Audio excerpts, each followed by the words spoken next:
வானிலை மற்றும் பேரிடர்களை முன்கூட்டியே கண்டறியும் இன்சாட் 3DS செயற்கைக்கோள் ஸ்ரீஹரிகோட்டாவில் இருந்து இன்று மாலை விண்ணில் ஏவப்படுகிறது. GSLV F-14 ராக்கெட் மூலம் மாலை 5:30 மணிக்கு இந்த செயற்கைக்கோளை செலுத்துவதற்கான 27 மணி நேர கவுண்டவுன் ஏற்கனவே தொடங்கி சுமூகமாக நடைபெறுகிறது. நாடு முழுவதும் ஏற்படும் புயல், மழை, வெப்பநிலை மற்றும் காலநிலை மாறுபாடுகள் உள்ளிட்ட தகவல்களையும் பேரிடர் அபாயங்களையும் முன்கூட்டியே துல்லியமாக கண்டறிந்து எச்சரிக்கை தகவல்களை அனுப்பும் வகையில் இன்சாட் 3DS செயற்கைக்கோள் வடிவமைக்கப்பட்டுள்ளது.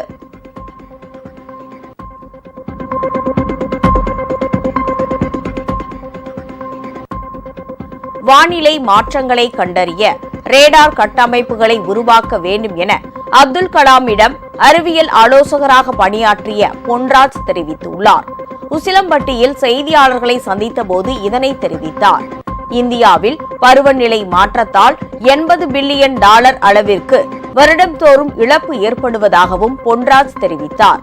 சேட்டலைட் தொடர்பை சரியாக பயன்படுத்தி இருந்தால் வானிலை மாற்றங்களை முன்கூட்டியே கணிக்க முடியும் என்றும் அவர் கருத்து தெரிவித்தார். லான்ச் பண்ணக்கூடிய 3DS சேட்டலைட் மூலமாக சேட்டலைட் போன்கள், சேட்டலைட் கருவிகள் மீனவர்களுக்கு கொடுக்கப்பட்டால் அவர்களை ஈஸியாக நம்ம லொக்கேட் பண்ண முடியும். அதுக்கான வாய்ப்புகள்லாம் இருக்குது. அதனால் நம்ம டெக்னாலஜி அப்கிரேடாக அது காமன் மேனை போய் சேரணும். அப்போ காமன் மேனை சேர்ந்தால் தான் இப்போ மீனவர்களுக்கு போய் சேரணும்.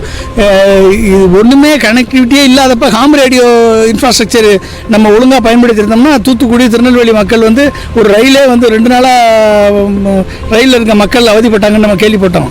எத்தனையோ பேர் ஒரு வாரமாக தூத்துக்குடி, திருநெல்வேலியில் ஏரல் பகுதியில் மக்கள் கம்யூனிகேஷனே இல்லாமல் கஷ்டப்பட்டாங்க. ஸோ இந்த ஹாம் ரேடியோ இன்ஃப்ராஸ்ட்ரக்சரை நம்ம யூஸ் பண்ணியிருந்தோம்னா நம்ம கொண்டாந்துருக்கலாம்.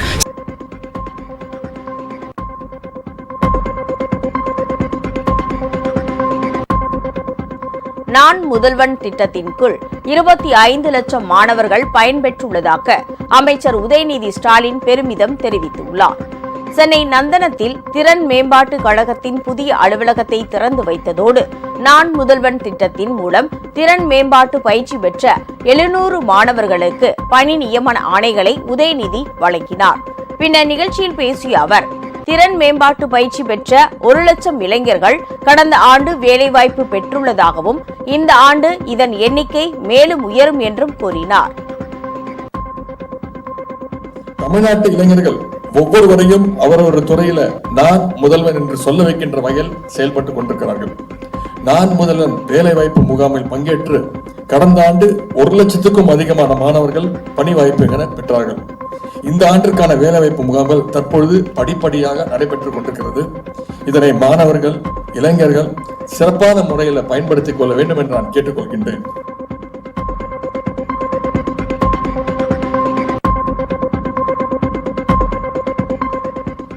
தமிழகத்தில் உள்ள 1622 ஆரம்ப சுகாதார நிலைய ஆய்வகங்களுக்கு தேசிய தர நிர்ணய அங்கீகார வாரியத்தின் சான்றிதழ் கிடைக்கப்பெற்றுள்ளது. சென்னையில் நடைபெற்ற நிகழ்ச்சியில் இதற்கான சான்றிதழ்களை ஆய்வக நுண்ணபர்களிடம் அமைச்சர் மா சுப்பிரமணியன் வழங்கினார். பின்னர் செய்தியாளர்களிடம் பேசிய அமைச்சர், மூளைச்சாவு அடைந்தவரின் உடல் உறுப்பு தானம் செய்யப்படும் போது அரசு மரியாதை வழங்கப்படும் என்ற தமிழக அரசின் அறிவிப்பை தற்போது ஒடிசா அரசும் பின்பற்றுவதாக குறிப்பிட்டார். சுகாதாரத்துறையில் உள்ள காலி பணியிடங்கள் அனைத்தும் ஒவ்வொன்றாக நிரப்பப்பட்டு வருவதாகவும் அவர் கூறினார். ஆய்வக நுட்புணர்கள் 332 பேருக்கு MRBயின் சார்பில் தேர்வுகள் முடிக்கப்பட்டிருக்கிறது. நாளையோடு அவர்களுக்கான அந்த சான்றிதழ் சரிபார்க்கும் பணி முடிவடையவிருக்கிறது. அடுத்த 2 நாட்களில் அவர்களுக்கு கலந்தாய்வு நடத்தப்படவிருக்கிறது. தமிழ்நாட்டில் எங்கே எல்லாம் இந்த லேப் டெக்னீஷியன் பணியிடம் காலியாக இருக்கிறது என்கின்ற விவரங்கள் அவர்களுக்கு அறிவிக்கப்பட்டு அதில் யார் யார் எந்தெந்த ஊரை தேர்ந்தெடுக்கிறார்களோ அவர்களுக்கு அந்த ஊருக்கான அந்த ஆரம்ப சுகாதார நிலையத்திற்கான பணி ஆணைகள் வழங்கப்படவிருக்கிறது.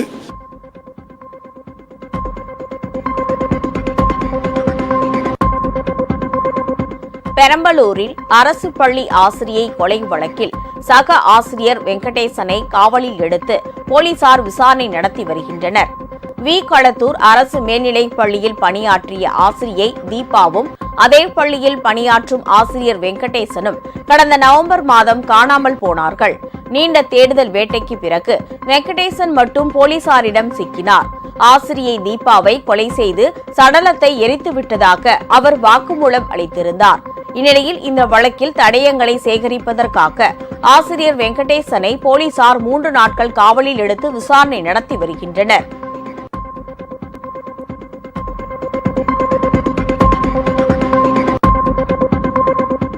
குளத்தின் தடுப்பணை அருகே உள்ள ஆக்கிரமிப்பை அகற்றக் கோரி கிராம மக்கள் அரசு பேருந்தை சிறைபிடித்த சம்பவம் அப்பகுதியில் பரபரப்பை ஏற்படுத்தியுள்ளது. திருச்சி மாவட்டம் மணப்பாறை அருகே உள்ள செங்காட்டு குளத்தின் தடுப்பணை அருகே தனிநபர் ஒருவர் கரையை உடைத்து தனது நிலத்திற்கு பாதை அமைத்துள்ளதாக கூறப்படுகிறது. இதுகுறித்து மாவட்ட ஆட்சியர் உள்ளிட்ட அதிகாரிகளிடம் புகார் தெரிவித்தும் எந்தவித நடவடிக்கையும் எடுக்கவில்லை என கூறப்படுகிறது. இதனால் ஆத்திரமடைந்த கிராம மக்கள் அரசு பேருந்தை சிறைபிடித்து போராட்டத்தில் ஈடுபட்டனர். சம்பவ இடத்திற்கு வந்த காவல்துறையினர் பொதுமக்களிடம் பேச்சுவார்த்தை நடத்தியதை அடுத்து போராட்டத்தை கைவிட்டு சென்றனர்.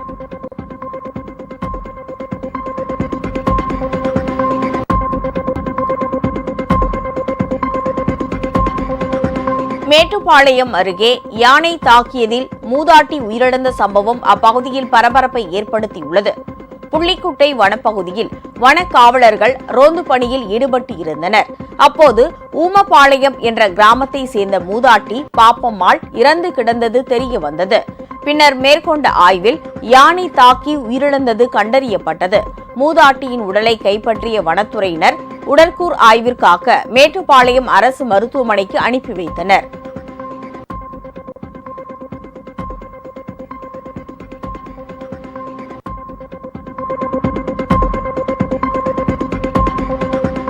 மேகதாது விவகாரத்தில் அத்துமீறும் கர்நாடகத்தை கண்டித்து தமிழக சட்டப்பேரவையில் தீர்மானம் நிறைவேற்ற வேண்டும் என பாமக நிறுவனர் ராமதாஸ் வலியுறுத்தியுள்ளார். மேகதாது அணை கட்டுவதற்கான அனைத்து முன்னேற்பாடுகளையும் செய்துவிட்டதாக கர்நாடகம் அறிவித்திருக்கிறது.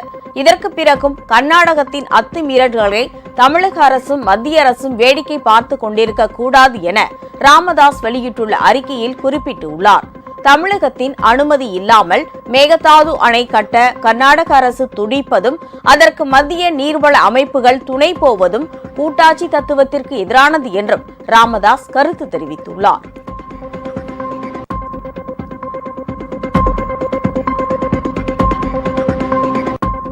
மத்திய அரசின் தனியார் மய கொள்கைக்கு எதிர்ப்பு தெரிவித்து சென்னையில் ரயில்வே ஊழியர்கள் ஆர்ப்பாட்டத்தில் ஈடுபட்டனர். சென்னை சென்ட்ரல் ரயில் நிலையம் அருகே தெற்கு ரயில்வே மஸ்தூர் யூனியன் பொதுச் செயலாளர் கண்ணையா தலைமையில் நடைபெற்ற ஆர்ப்பாட்டத்தில் ஏராளமான ரயில்வே ஊழியர்கள் கலந்து கொண்டனர்.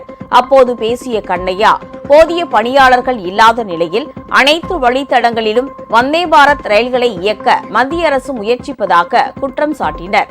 புதிய ஓய்வூதிய திட்டத்தால் ரயில்வே ஊழியர்கள் பாதிக்கப்பட்டிருப்பதால் மீண்டும் பழைய ஓய்வூதிய திட்டத்தை அமல்படுத்த வேண்டும் என்றும் அவர் கேட்டுக் கொண்டார்.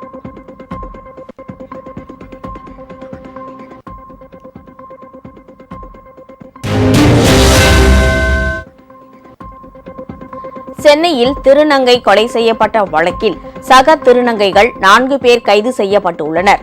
சென்னை பெரும்பாக்கத்தை சேர்ந்த திருநங்கையான சிமி என்ற சாதனா சமூக வலைதளங்களில் வீடியோ வெளியிடுவதில் அதிக ஆர்வம் காட்டி வந்தார். இந்நிலையில் கடந்த மாதம் 25ஆம் தேதி காணாமல் போன சிமியை போலீசார் தேடி வந்த நிலையில் 3 நாட்கள் கழித்து செம்மஞ்சேரி பகுதியில் முட்புதரில் அழுகிய நிலையில் உடல் மீட்கப்பட்டது. இது தொடர்பாக விசாரணை நடத்திய போலீசார் அதே பகுதியை சேர்ந்த திருநங்கைகள் அபர்ணா, ஆனந்தி, ரதி, அபி ஆகியோரை கைது செய்து உள்ளனர். திருநங்கைகள் 5 பேரும் பாலியல் தொழிலில் ஈடுபட்டு வந்ததாக தெரிகிறது. அவர்களுக்கு இடையே ஏற்பட்ட மோதலில் சிமி என்ற சாதனாவை மற்ற 4 பேரும் சேர்ந்து கொலை செய்தது போலீஸ் விசாரணையில் தெரிய வந்துள்ளது.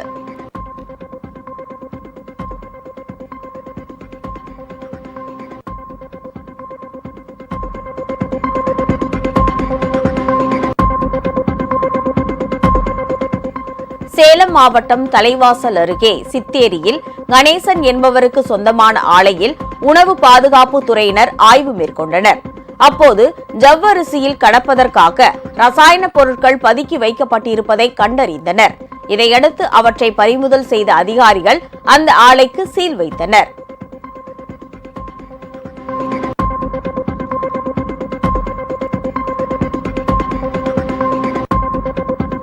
மத்தியில் பிஜேபி மீண்டும் வெற்றி பெற்றால் அது நாட்டின் தோல்வியாக அமைந்துவிடும் என திமுக நாடாளுமன்ற உறுப்பினர் கனிமொழி தெரிவித்துள்ளார். நெல்லையில் திமுக சார்பில் உரிமைகளை மீட்க ஸ்டாலினின் குரல் பொதுக்கூட்ட நிகழ்ச்சி நடைபெற்றது. இதில் அமைச்சர் தங்கம் தென்னரசு, திமுக நாடாளுமன்ற உறுப்பினர் கனிமொழி உள்ளிட்டோர் கலந்து கொண்டனர். நிகழ்ச்சியில் பேசிய கனிமொழி, மத்தியில் பிஜேபி வீழ்த்தப்பட்டு இந்தியா கூட்டணி வெற்றி பெறும் நாளே இந்திய நாடும் வெற்றியடையும் நாள் என குறிப்பிட்டார். இந்தியா வெற்றி பெறக்கூடிய நாள்தான் இந்திய நாடு வெற்றி பெறக்கூடிய நாள் என்பதை நினைவிலே வைத்துக் கொள்ளுங்கள். பிஜேபியின் வெற்றி என்பது இந்த நாட்டின் தோல்வி என்பதை நாம் ஒவ்வொருவரும் உணர்ந்து கொள்ள வேண்டும். இந்த குரலை, நம்முடைய முதலமைச்சர் அவர்களின் குரலை தொடர்ந்து எடுத்துச் செல்வோம். பாசிசம் வீழட்டும்.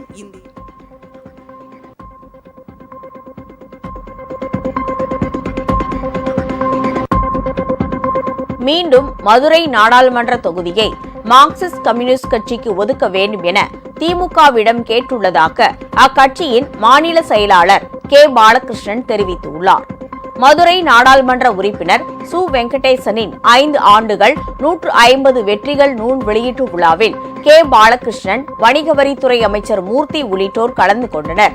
பின்னர் நிகழ்ச்சியில் பேசிய பாலகிருஷ்ணன், வரும் நாடாளுமன்ற தேர்தலில் பிஜேபி மீண்டும் வெற்றி பெற்று ஆட்சி அமைத்தால் இந்தியாவிற்கே இதுதான் கடைசி தேர்தலாக அமைந்துவிடும் என தெரிவித்தார். மார்க்சிஸ்ட் கம்யூனிஸ்ட் கட்சியை பொறுத்தவரையில் வருகிற நாடாளுமன்ற தேர்தலிலே மீண்டும் நாங்கள் இங்கே போட்டியிட வேண்டும் என்கிற அடிப்படையிலே தான் திராவிட முன்னேற்ற கழக தலைவர்களோடு பேச்சுவார்த்தையை நாங்கள் நடத்தி கொண்டிருக்கிறோம். நிச்சயமாக மதுரை நாடாளுமன்ற தொகுதி எங்களுக்கு கிடைக்கும் என்ற அந்த நம்பிக்கை இருக்கிறது.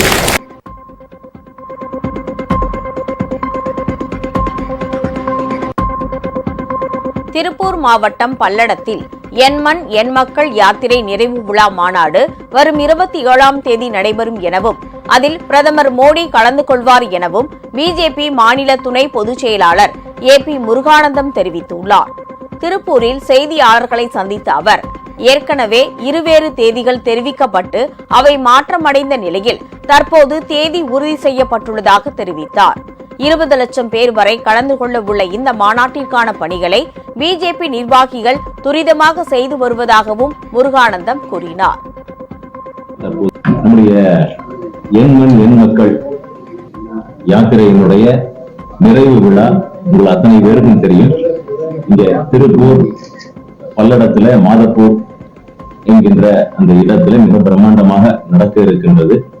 அது தேதி சரியான தேதி அப்படிங்கிறது நேற்றைக்கு இரவு நம்முடைய பிரதமர் அலுவலகத்தில இருந்து வந்திருக்கின்றதுனால 27ஆம் தேதி மதியம் நம்முடைய பிரதமர் அவர்கள் வருகை தர இருக்கின்றார்கள். அதனால அதுக்கான முழு ஏற்பாடு முழு வீச்சில் தற்போது நாங்கள் துவங்கி இருக்கின்றோம்.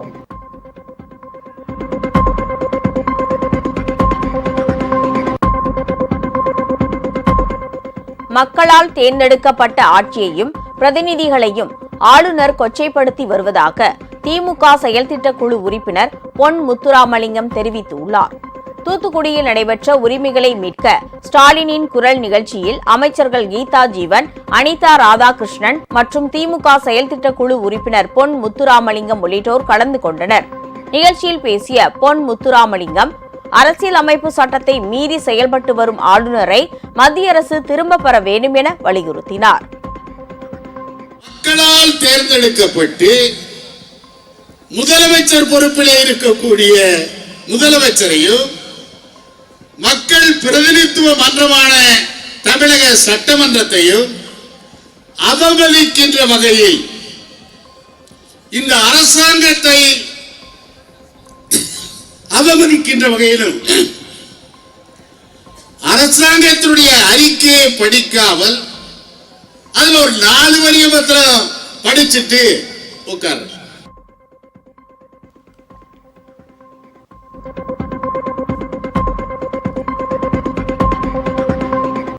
தமிழகத்தில் அடுத்த 2 ஆண்டுகளில் 50,000 காலி பணியிடங்கள் நிரப்பப்படும் என்று முதலமைச்சர் ஸ்டாலின் உறுதியளித்துள்ளார்.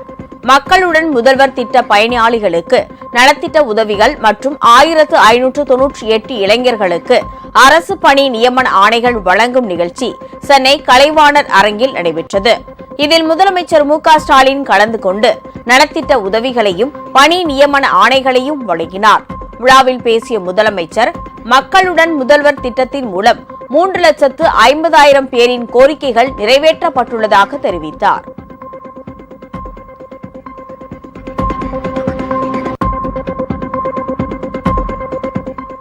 தஞ்சாவூரில் பல்வேறு நலத்திட்ட உதவிகளை அரசு தலைமை கொறடா கோவி செலியன் வழங்கினார். தஞ்சாவூர் மாவட்டம் கும்பகோணம் வட்டம் மூர்த்தி கலையரங்கில் மக்களுடன் முதல்வர் திட்ட பயனாளிகளுக்கு நலத்திட்ட உதவிகளை அரசு தலைமை கொறடா கோவி செலியன் வழங்கினார். இதில் மாவட்ட ஆட்சியர் தீபக் ஜேக்கப், தஞ்சாவூர் நாடாளுமன்ற உறுப்பினர் எஸ். பழனி மாணிக்கம், மயிலாடுதுறை நாடாளுமன்ற உறுப்பினர் ராமலிங்கம் ஆகியோர் கலந்து கொண்டனர்.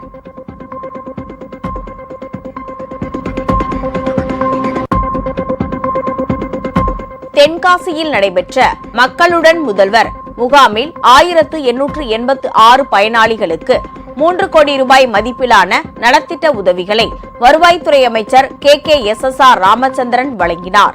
பின்னர் நிகழ்ச்சியில் பேசிய அவர், அதிகாரிகள் மக்களை தேடி சென்று தேவையான பணிகளை செய்யும் வகையில் திமுக ஆட்சி இருப்பதாக குறிப்பிட்டார். மாவட்ட ஆட்சியர் உள்ளிட்ட அதிகாரிகள் இந்த நிகழ்ச்சியில் கலந்து கொண்டனர்.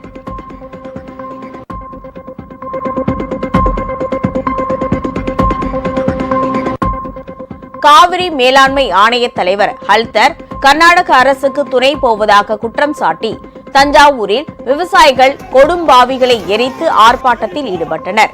தஞ்சை பனகல் கட்டிடம் முன்பு நடைபெற்ற ஆர்ப்பாட்டத்தில் ஹல்தர் மற்றும் மத்திய மாநில அரசுகளுக்கு எதிராக முழக்கங்கள் எழுப்பப்பட்டன. காவிரி மேலாண்மை ஆணையத்திற்கு மாநிலங்களுக்கு தண்ணீரை பங்கிட்டு தருவதற்கு மட்டுமே உரிமை உள்ளது என்றும் கர்நாடக தடுப்பணை கட்ட அனுமதி வழங்க உரிமை இல்லை என்றும் காவிரி உரிமை மீட்புக்குழு ஒருங்கிணைப்பாளர் மணியரசன் குறிப்பிட்டார்.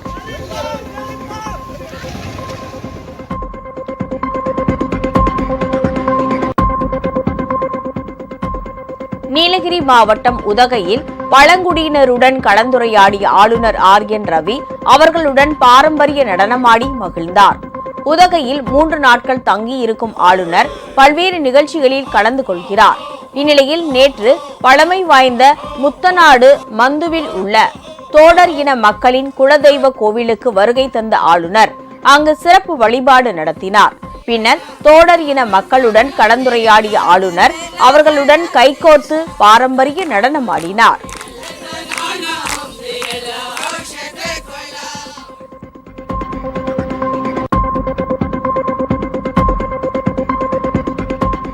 மயிலாடுதுறை மாவட்டம் சீர்காழி நகராட்சியில் நகர்மன்ற கூட்டம் நகர்மன்ற தலைவர் துர்கா பரமேஸ்வரி தலைமையில் நடைபெற்றது. இதில் பங்கேற்ற நகர்மன்ற உறுப்பினர்கள் அடிப்படை வசதிகள் குறித்த மனுக்களை அளித்தனர். இந்த நிலையில் நகர்மன்ற தலைவர் ஒருதலைபட்சமாக செயல்படுவதாக கூறி திமுக நகர்மன்ற உறுப்பினர்கள் வள்ளி, ரம்யா, ரேணுகாதேவி வாயிலில் கருப்பு துணியை கட்டிக்கொண்டு மன்ற கூட்டத்தில் இருந்து வெளிநடப்பு செய்தனர். 2 வருஷமா என் வார்டு மேட்டுத்தெருவுல அவ்வளவு கேவலமா கிடக்கும் இந்த ரோடு. மக்கள் என்கிட்ட அப்பப்ப சொல்லிக்கிட்டே இருக்காங்க, என் வார்டை போட்டா என்ன, வள்ளி போட்டா என்ன அப்படின்னு 2 வருஷமா சொல்லிட்டு அவங்க அதை கண்டுக்கவே கிடையாது. அலட்சியப்படுத்துறாங்க. ரொம்ப சேர்மன் எங்களை பார்த்தா சும்மா இன்னும் அலட்சியமா போயிட்டு இருக்கிறது. அவங்க 14 பேரை வச்சுக்கிட்டு அவங்க 14 பேருக்கு எல்லாமே செய்யறாங்க. எங்க 10 பேரை புறக்கணிக்கிறாங்க. நாங்க வன்மையா கண்டிக்கிறோம்.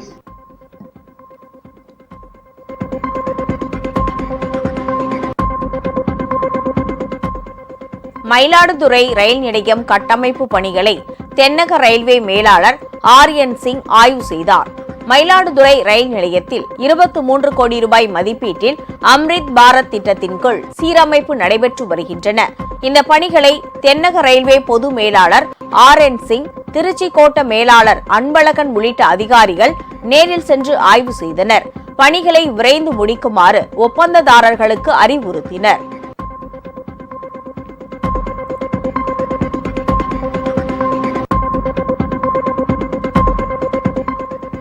ரஷ்ய எதிர்க்கட்சி தலைவரும் அந்நாட்டு அதிபர் புத்தினின் எதிர்ப்பாளருமான அலெக்சி நாவல்னி சிறையில் மர்மமான முறையில் உயிரிழந்தார். அலெக்சி நாவல்னி மீது பல்வேறு ஊழல் குற்றச்சாட்டுகளை சுமத்தி கடந்த 2021ஆம் ஆண்டு அந்நாட்டு அரசு அவரை சிறையில் அடைத்தது. இந்த நிலையில் சிறையில் நடைபயிற்சி மேற்கொண்ட அவர் திடீரென மயங்கி விழுந்து உயிரிழந்தார். நாவல்னி மரணம் குறித்து விசாரணை நடத்தி வருவதாக ரஷ்ய அதிகாரிகள் தெரிவித்துள்ளனர்.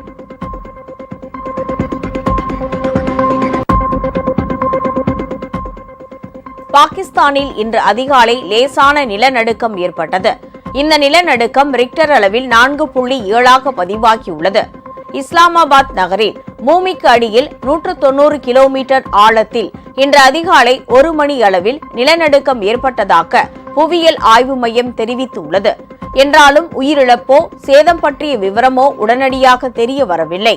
நிலநடுக்கம் ஏற்பட்ட நேரம் நள்ளிரவு என்பதால் பலரும் தூங்கிக் கொண்டிருந்தனர். பெரிய அளவில் சேதம் ஏற்பட்டதாக தகவல் இல்லை என்று பாகிஸ்தான் அதிகாரிகள் தெரிவித்தனர்.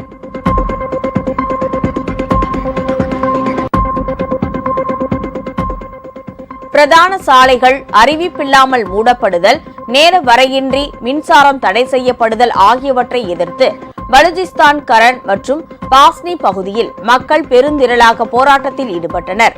ஜோஷின் பகுதியில் சேர்ந்த மக்கள், மாணவர்களும் உதவி ஆணையருக்கு தேர்தல் நேரத்தில் மூடப்பட்ட சாலைகளை திறக்குமாறு கடிதம் அனுப்பியுள்ளனர். பாதுகாப்பு காரணங்களாக மூடப்பட்டிருந்த சாலைகள் இன்னமும் அப்படியே தொடர்வதால் மக்கள் இடையூறுகளை எதிர்கொள்வதாக போராட்டக்காரர்கள் தெரிவித்தனர்.